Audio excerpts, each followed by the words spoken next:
How bad is tap water for health? Ist das irgendeine Schwurbelscheiße? Wieso soll Leitungswasser schlecht sein? Oder geht's um amerikanisches Leitungswasser? Okay, da könnten auch Leichen drin sein und Meth-Sachen drin schwimmen. Flint, Michigan. Let's talk about tap water. And here I have to take a deep breath, not a deep gulp, but a deep breath, because in researching tap water and what's contained in tap water in different regions, not just in the US, but around the world, I confess the picture is a pretty scary one. I want to be clear, I'm not somebody who naturally orients towards fear or conspiracy theories.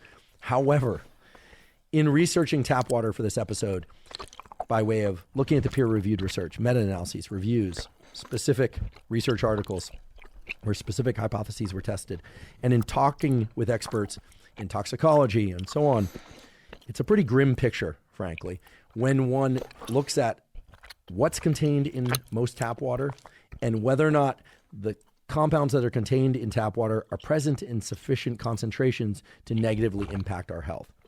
And the bad news is that much... Okay, bis jetzt kann er gerade ausreden. Jetzt geht's los. If not all tap water, believe it or not, much if not all tap water contains things that are bad for the biology of our cells. There is a silver lining, however, and the silver lining is that very simple steps that are very inexpensive can be used to adjust that tap water to make it not just safe to drink, but that makes it perfectly fine to drink. So that's the good news, and we'll get to that in a moment.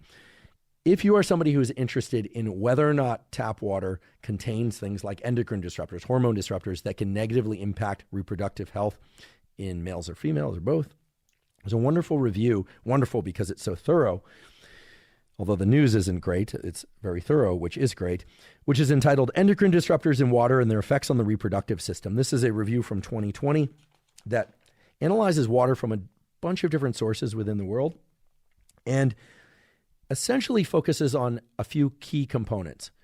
First of all, it focuses on the concentration of minerals, that is magnesium and calcium within water. Many people don't realize this, but so-called hard water, sounds terrible, right? But hard water is water that contains magnesium and calcium, which turns out... Ach so, das wusste ich nicht. Ich wusste, dass in hartem Wasser mehr drin ist, aber dass es Magnesium und Calcium sind. Interesting. Some water Wäsche contains mag's more nicht. magnesium and Waschpulver calcium. mag's nicht. Other water contains less. They looked at the presence of magnesium and calcium because that is going to impact the pH of water. In general, the higher concentrations of magnesium and calcium in water, the higher the pH. That is, the more alkaline that water is, and the lower levels of magnesium and calcium, the more acidic or lower pH that water tends to be. Okay. The other thing that this review addresses is the concentration of so-called DBPs, dog, bulldog, porcupines, DBPs, which are disinfection byproducts contained in water. So obviously local governments, the government, wants your drinking water to be clean. They don't want contaminants in it. They don't want sewage in that water. They don't want chemical contaminants that are going to make people immediately sick. So they treat water treatment plants, treat water with disinfection products, and those disinfection products create things called disinfection byproducts. And the presence of those DBPs or disinfectant byproducts can strongly impact the pH of water by way of changing the concentrations of magnesium and calcium. Put differently, I do believe that governments are trying to provide people with clean water, but in doing so, oftentimes will introduce things to that water that are not good for us. Now, it's very clear that DBPs can cause endocrine disruption in ways that are not good for reproductive health. I did a very long... Ist aber immer noch besser, als durchs Wasser trinken zu sterben. Ja. Und ich glaube, ihr habt in Amerika auch nicht so ein Problem mit Geburten, sondern eher mit der frühkindlichen Sterberate. In fact, 4.5-hour episode on fertility and vitality. That was male and female fertility, by the way, and vitality. That, again, you can find at hubermanlab.com, that talks about all the biological processes involved in the generation of healthy eggs and sperm and creating healthy embryos, implantation embryos, and so forth. It's very clear that DBPs have been shown to disrupt ovarian function, spermatogenesis, and fertility outcomes. In was für eine Konzentration? At concentrations of DBPs that are present in drinking water that comes from the tap. Now, does that mean that you shouldn't drink tap water? Das hat also mit der zurückgehenden Spermienzahl zu tun bei Well, Männern? the answer to that Global? is it depends. What does it depend on? Well, it depends on several things. First of all, I highly recommend that everybody go online and put in your zip code and ask for a water analysis of water that comes out of the tap in that zip code. This is something that is readily available online, at least to my knowledge, and unfortunately, there's no specific one site that I can send everyone to get an in-depth analysis of the drinking water that comes out of your Ich tap. jetzt auch mal. However, I highly recommend that you go online and put in your zip code or municipal area code and figure out whether or not your water contains X amount of dBPs or Y amount of dBPs. Now, of course, you're going to get a bunch of values back, and unless you're a toxicologist, you're probably not going to know what. Ja, ich kann für 50 € mein Wasser testen lassen. Jetzt zeigt Schadstoffeinträge auf, die durch Rohrleitungen und Armaturen ins Trinkwasser gelangen. Trinkwasseranalyse mikrobiologisch. Gibt's das nicht hier? Generellen Check? Those values mean. But what you're really looking for is whether or not there are high, low, or moderate levels of fluoride in that drinking water. Why do I say that? Well, there are studies that show that the concentration of fluoride in drinking water is of particular concern for. Judy? Wir haben hier verdammt hartes Wasser. Also, ich weiß nicht, ob du es siehst. Hier. Wir sind ganz kurz vor super hart. Mehr Calcium, Magnesium kann man im Wasser gar nicht haben. Krass. Hä? Nö. Braucht bloß mehr Waschmittel. Aber ansonsten Calcium, Magnesium sind sehr gut. Or the thyroid hormone system of the body. Now, thyroid hormone has a lot of different roles in brain and body, and thyroid hormone is very important for everything from metabolism to levels of energy. When thyroid levels are disrupted or if thyroid receptors are disrupted, it can lead to depression. When thyroid hormones are optimized, it can lead to optimal Schilddrüsen sind unglaublich wichtig. mood. Und die sind auch so doof, dass die radioaktive Isotope sich in den Schilddrüsen sammeln und deswegen gibt es von der Regierung im Notfall eines Atomkriegs für die ganzen Bürger Jodtabletten, weil Jod sich in der Speichel, wie heißt das, habe ich gerade nochmal gesagt, in den Schilddrüsen sammelt und damit verhindert, dass Isotope da angelagert werden. There is such a thing, but in other words, it helps keep your mood elevated. It relates to everything from sleep to reproduction. Thyroid hormone is involved in many, many things, including bone health. Wann geht's eigentlich los bei euch? Halb, ne?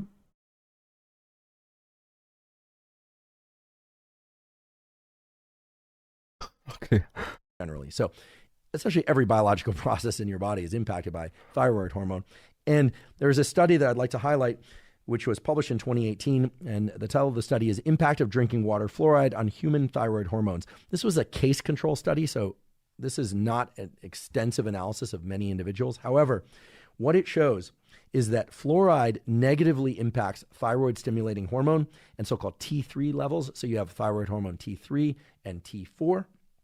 Even in the standard concentrations that are present of, and here's an important number, 0.5 milligrams per liter. Okay, so if you can get a hold of the fluoride concentrations in your tap water and find out whether or not the concentrations are at, below, or exceed 0.5 milligrams per liter, what you will find is that even just 0.5 milligrams per liter of water can disrupt thyroid function. And this is going to be a particular concern for people that have familial, so genetically related thyroid issues, or that are concerned with keeping your thyroid hormone levels healthy, which I think is everybody. So I am telling you that you should try and get a hold of some data about the water that comes out of your tap if you intend on drinking tap water. And probably even if you don't, you should just know what's in your drinking water. Your local government should provide that information. Naja, Wasser jetzt aus einer Quelle, ist das jetzt besser? Eigentlich schon, ne? Ist nicht aus dem gleichen Kreislauf wie Trinkwasser. Obwohl an vielen Stellen, glaube ich, auch Trinkwasser und Quellwasser das, vom gleichen Standort sind, aber aus verschiedenen Höhen. And or it should be readily available online. And in particular, I think it's worthwhile to address how much fluoride is present in your drinking water. Again, I don't want to create a lot of scare. I'm not trying to trigger fear here. I do think, however, by way of reading this review, by way of reading the paper that I just referred to a moment ago, again, links to these are going to be provided in the show note captions, that there is extensive evidence that elevated levels of fluoride in drinking water are simply not good for us. Now, that could open a whole discussion of why fluoride is in our drinking water in the first place at all. But leaving that aside, it seems to me that most everybody should know how much fluoride is in their drinking water. And ideally, everybody, yes, everybody is filtering their drinking water. Now, that raises the question of how best to filter drinking water. It seems to me that most everybody should know how much fluoride is in their drinking water. And ideally, everybody, yes, everybody is filtering their drinking water. Now, that raises the question of how best to filter drinking water. And that brings an answer of it depends on a couple of things. First of all, how healthy or unhealthy do you know yourself to be? Okay, so if you're somebody who has no health issues, you have plenty of vigor, I'm someone with health issues. Sleeping well at night, you have no autoimmune disease, you're not aware of any I have an autoimmune disease. Health concern, minor or major, well then perhaps you're somebody that doesn't want to filter your water. I would argue that why wouldn't you employ some very low or even zero cost approach to filtering your water? There are going to be other individuals who are suffering particular ailments of brain or body, or both, that absolutely should be filtering their drinking water if they're getting their drinking the water from their tap, because it is pretty well established now that tap water contains a lot of these disinfectant byproducts, as well as, in most cases, exceeding the threshold of fluoride that we know to be healthy for us. How should you filter your tap water? Well, you have everything ranging from the so-called Brita-type filters. So these are going to be carbon-type filters or other filters that you essentially put over a container or a compartment where you can pour the water over it and goes into the compartment below. Die finde ich richtig geil. Die mag ich, die Brita-Filter. Oh, will those work? Are they sufficient to filter out the disinfectant byproducts? The general answer is yes, provided you change the filters often enough. However, it is not thought, unfortunately, not thought that they filter out sufficient fluoride. So what I highly recommend is, depending on your budget, that you go online and you search for at-home water filters that can filter out fluoride. There are a number of straightforward and inexpensive tools to do that. And here I don't have any relationship to any of the water filters or things that I'm going to mention now. I want to be very clear about that. There's no brand code or affiliation here. I'm simply... Ich dachte erst, das wird ein richtig verschwurbeltes, dummes Video. Das Wasser will uns alle umbringen. Ich bin richtig positiv überrascht. Trying to direct you to resources that will allow you to filter your tap water for it to be more safe for you to consume in a way that meets your budget, with the understanding that people have very different disposable incomes. So the range of costs here is going to be pretty tremendous. I just want to get that out of the way first. You know, there are water filters that you can use repeatedly. So these are what I'll refer to as pitcher filters that are less than $100. Now keep in mind that that's a one-time purchase, except for the replacement of the filters, which fortunately doesn't have to be done too often. So there are different filters. I'll provide a link to one that I found that is, at least by my read, of the lowest possible cost. So this is the so-called clearly filtered water pitcher with affinity filtration. So this is a filter that can adequately remove fluoride, lead, BPAs, glyphosates, hormones, and some of the other harmful things that are contained in most tap water. Again, I do realize that for some people, even an $80 cost is going to be prohibitive, but do realize that what you're doing here is you're purchasing a unit that can be used repeatedly over and over. The reason why it's lower cost than some of the different filtration approaches that I'll talk about in a moment are that you can't really put all the drinking water that you would use, say, for an entire week or for an entire month in one pitcher. You're going to have to repeatedly pour water into the pitcher in order to filter it. Now, as I mentioned before, the range on water filter costs for filters that can adequately remove fluoride and all the other things that you want out of your tap water is immense. In fact, you can find, whole house water filters that are, $2,000 or more. Again, these are going to be filters that are going to be in your garage or in a laundry room that are going to basically pull from the ganze Hausfilter. Fett. Aber ziehen die dann vielleicht auch die ganzen guten Sachen raus? The piping system of your house and deliver purified water.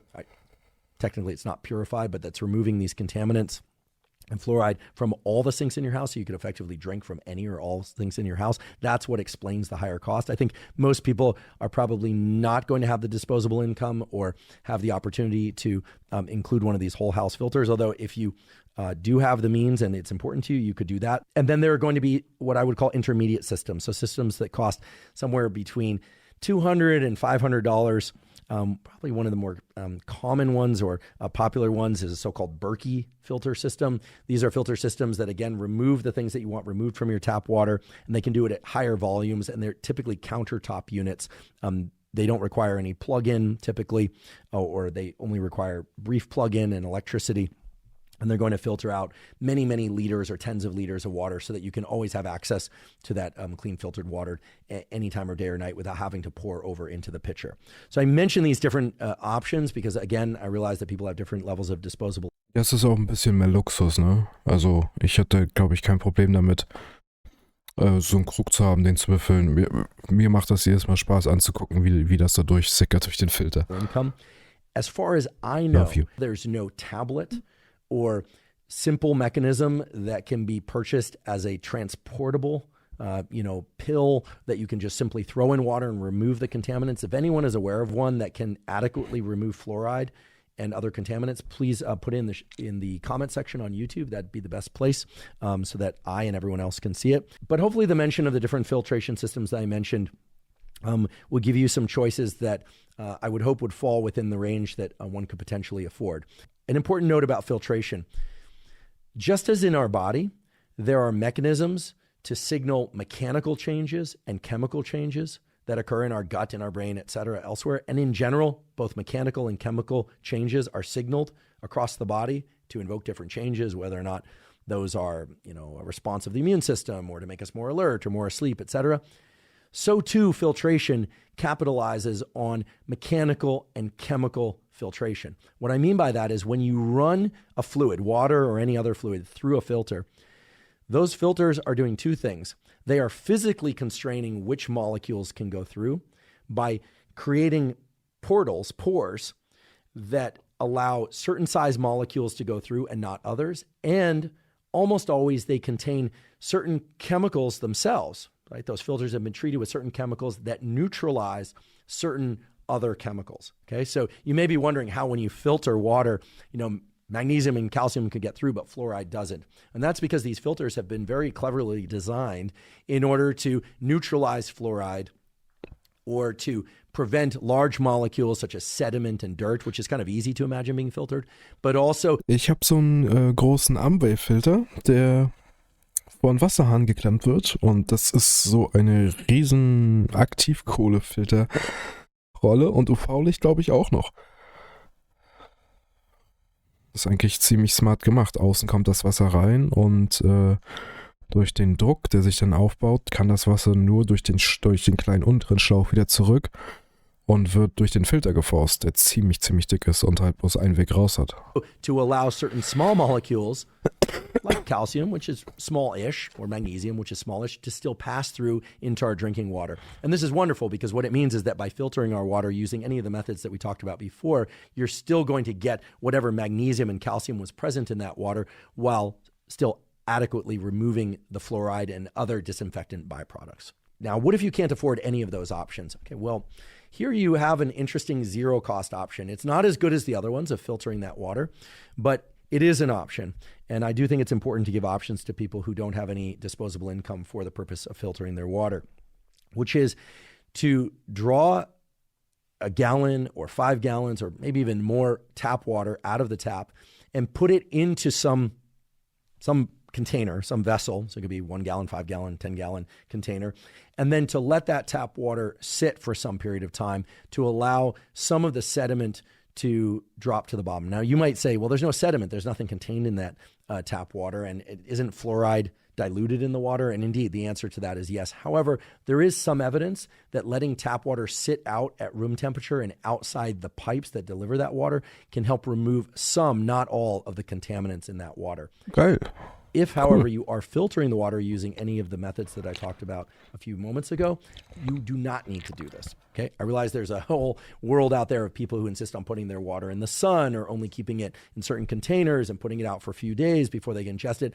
That to me seems a bit extreme. If you want to do that, be my guest. But I don't think most people need to do that. However, I do believe that for people who have zero disposable income to devote to paying for any kind of filtration system for their tap water, that taking that tap water and putting it into some container at room temperature and keeping it at room temperature for a half day or a day or more, and then pouring off the top 2/3 of that water into another container and consuming the water from that second container is going to remove some, not all, of the contaminants that one would need to be concerned about. And here I should mention Das something Ganze that ist ja auch ein bisschen, sage ich mal, ein bisschen krasser in Amerika. Da wird ja ein bisschen mehr auf die Sicherheit der Leute geschissen. Moments ago. Das ist, glaube ich, ein guter Tipp. Aber ob das jetzt so praktisch ist, um Leute das machen und wie lange Leute das machen, mit 10 Liter abkippen, abdecken, warten, umkippen. Der Aufwand ist schon groß. Ich glaube, dann ist schon nach einer Woche wieder Scheiß drauf. Ich trinke das Wasser, während ich dusche. If you're going to do this zero cost option and let the water sit out for a bit, you would want that water to sit uncapped. Sorry, I should have mentioned that before. Uncapped.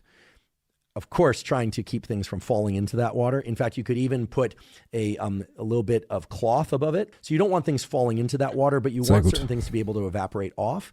And you also want some of the sediment to drop down. And the reason why this process of letting water sit out would work at all is because many of the contaminants contained within water are not present because of the source of that water or even the treatment of that water, but rather because of the pipes that water arrives to your glass nice lead pot pipes that you have from. Okay, and here again, there's an infinite number of variables. So some people are living in buildings for which the pipes are very, very old, but very, very clean, believe it or not. Some people are living in newer buildings and structures that have new pipes, but for which the seals between those pipes contain things that are not good for you to consume.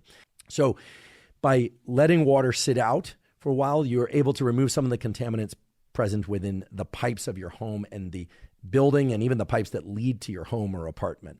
Now, some people get really obsessed with this whole tap water thing and really want to find out all the details about the pipes and what sorts of hard metals and how much magnesium and how much calcium are present in their water.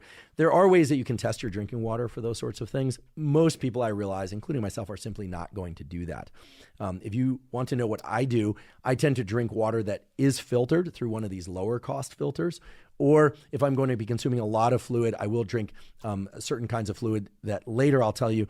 I've been doing an experiment for sake of this episode, looking at so-called molecular hydrogen water, which sounds very fancy and esoteric and almost a little wacky, but it turns out it has largely to do with the amount of magnesium and calcium and the pH of that water. So if you are somebody who has a very low budget or simply just wants to spend a very small amount of money and try and still drink tap water, there is absolutely a way to do that safely, but it does require a few of these steps. Was stand da gerade? Als eine Person mit Verdauungsproblemen habe ich mich immer darüber gewundert, ob das Chlorin im Wasser meine guten Darmbakterien kaputt gemacht. Ich lebe in der Nähe, wo wir Wasser vom Lake Michigan bekommen. Auch im Sommer riecht das Wasser wie Poolwasser. Oh Gott, das hatte ich auch schon in Frankreich.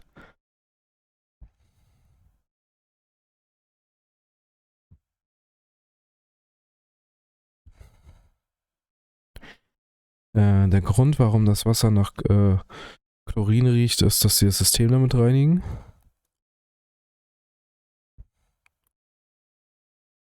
And therefore we use much smaller. Man wird viel kleineren Mengen benutzt, damit die Leitungen sauber sind. Aber es macht nicht so gut sauber. Freies Chlorin reinigt besser. Ich can smell it. Einmal im Jahr, um sicherzustellen, dass das ganze System gereinigt ist, wird freies Chlorin benutzt, um es aber auszuwaschen. Einfach Chlorin tonnenweise ins Wasser geschmissen. Then they turn.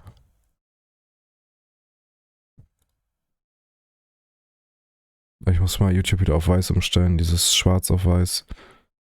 Where is it?